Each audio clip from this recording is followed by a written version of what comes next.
Hello friend, আসসালামু আলাইকুম।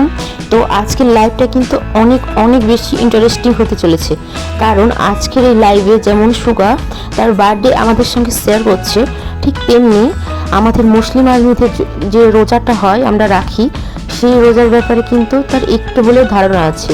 যাই হোক, এটা শুনে কিন্তু আমার অনেক অনেক বেশি ভালো লাগছে। তো চলো আর বেশি কথা না বাড়িয়ে লাইভটা শুরু করা যাক। সুগা আমাদের আর্মিদের জানায় যে তারা এখন বর্তমানে বেশ কয়েকদিন ধরে তাদের কামব্যাক শো এবং কনসার্ট নিয়ে খুব বেশি ব্যস্ত আছে।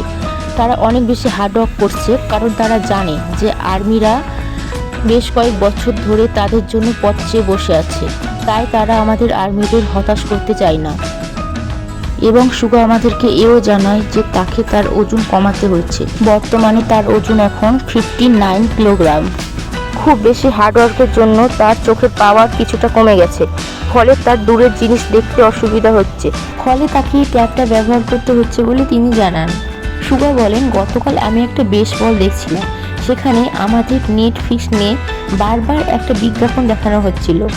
হ্যাঁ সত্যি, এবার আমাদের কনসেপ্টটা অনেক বেশি দুর্দান্ত হতে চলেছে। তাই যারা আসতে পারবেন না তারা নেটফ্লিক্সটাই আমাদের কনসার্টটা উপভোগ করতে পারেন।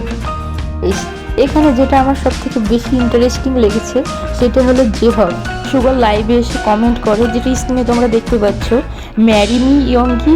ভাই, এটা আমি কি বলবো, আমি হাসতে হাসতে পুরো শেষ এই কমেন্টটা দেখে। বেচারা সুগার লজ্জাতে কিছু বলতেও পারছে না, বাট আমরা তো দেখতেই পাচ্ছি কিসের জন্য সেরকম করছে মুখটা। যাই হোক, তারপরে তিনি বলেন যে যেহেতু আমার আজকে জন্মদিন, তাই আমার মনে হয় আমার এখন মোমবাতিটা জ্বালানো উচিত। তিনি জানান আমার স্টাফ মেম্বাররা এর আগেই আমাকে জন্মদিনের শুভেচ্ছা জানিয়েছেন এবং এই কেকগুলি আমাকে উপহার হিসেবে দিয়েছে।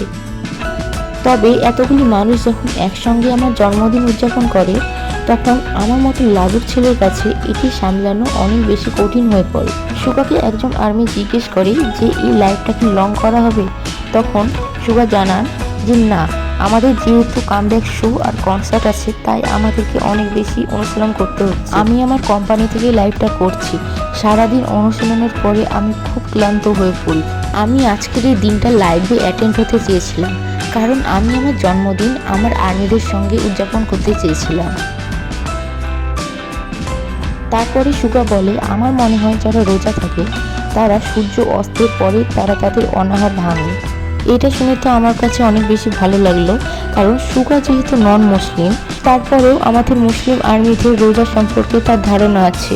তো সব মিলিয়ে সুগার এই লাইভটা কিন্তু আমার কাছে অনেক বেশি ভালো লেগেছে, আর আমি খুব এনজয় করেছি এই লাইভটা। তো তোমরা কারা কারা এই লাইভটা দেখেছো আমাকে কিন্তু অবশ্যই কমেন্ট করে জানাবে। তো চলো, ততক্ষণ পর্যন্ত আল্লাহ হাফিজ।